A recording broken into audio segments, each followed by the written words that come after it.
Hey there, thanks for checking out this video on rnrmagonline.com. Okay, I'm going to start over because I was going to Yeah. say you back and then I don't know. Okay. Hey there, thanks for checking out this video on rnrmagonline.com. I'm really excited about some new things that we're launching at the end of this year and going into 2020. A few of those things are digital exclusives, and so we are bringing on another columnist who's going to be writing the second week of every month. It is John Isaacson, and I've known him for a couple years being in the industry. He really knows his stuff, and so we are launching a brand new column called The Intentional Restorer. So I'm going to pass it over to John and let him tell you a little bit about his background in the industry, and we're going to discuss a little bit of the background of this column and where it's going to go from here. So hi, John. Thanks for joining me. Can you tell me a little bit about yourself? Morning, Michelle.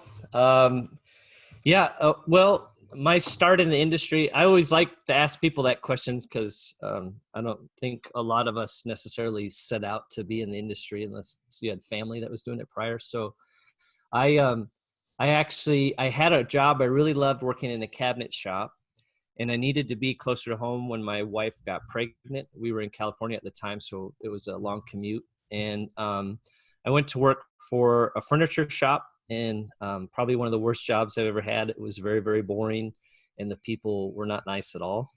And so I was responding to anything and everything that was in the paper, because that's how you used to look for jobs, was in the paper. Mm-hmm. And there was an ad at a Service Master for carpet cleaning. And so I went in.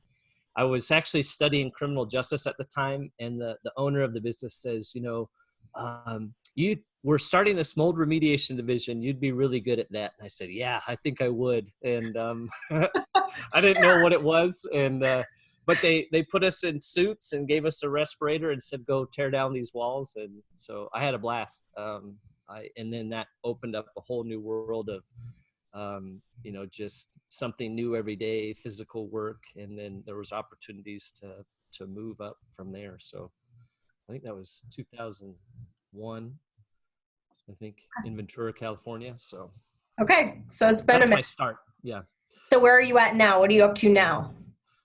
So what I do now, I'm actually, it's kind of funny. I'm working, now I market to restoration companies. We do asbestos abatement and demolition and select demo. And so it's been fun. A lot of all of my contacts in property restoration are now, potential partners and people that, we provide the service that they need. And so that's been fun. So, and working with this company to incorporate Xactimate into how they write their estimates and those kinds of things. So, Okay, very good. So I know that you're really passionate about business management, leadership, as well as just making sure that companies are running efficiently and effectively. You're really being intentional about how you run your business and the type of leader you are. Yes, intentional.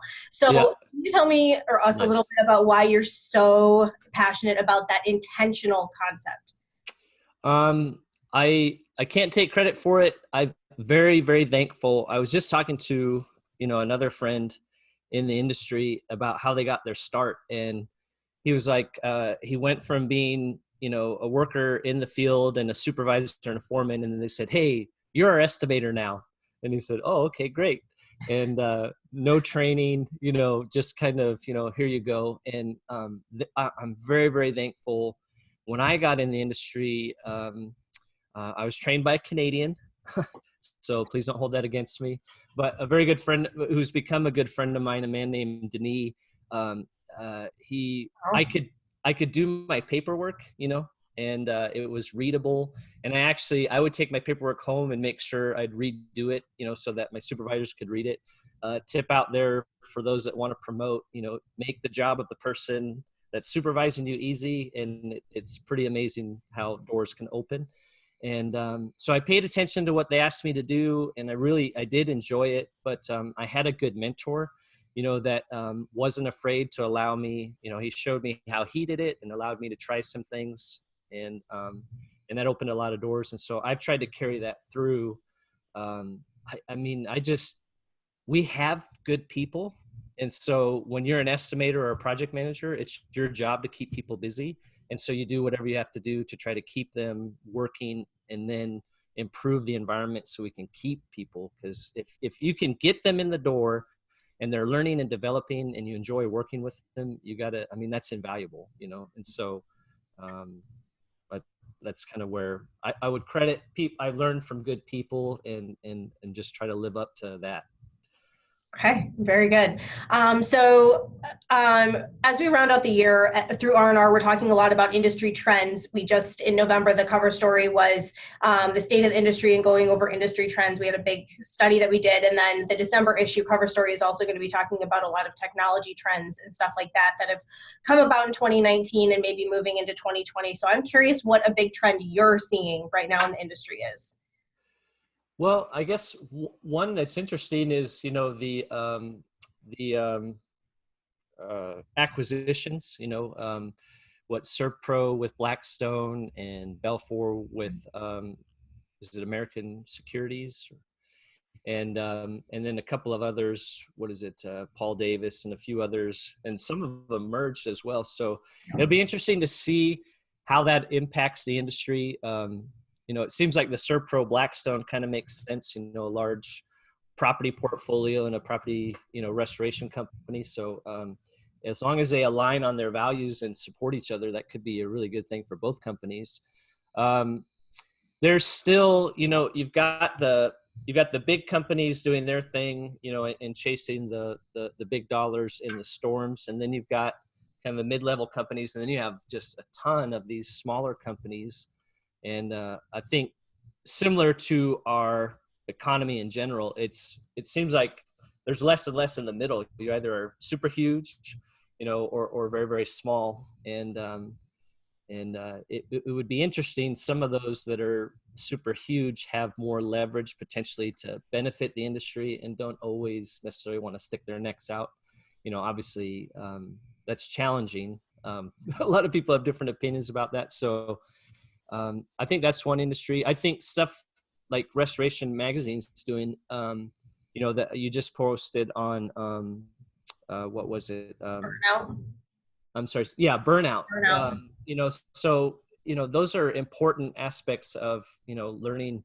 Like in America in general, we just have this like almost sadistic view of work-life balance. And, you know, there's the 4-hour work week on one end, and then there's, you know, first one in, last one out on the other end, and never leave the office. And so I think those are important conversations. And a lot of it comes down to what's your vision and your definition of success and how you know, filter that through your organization. So I think those are really good conversations.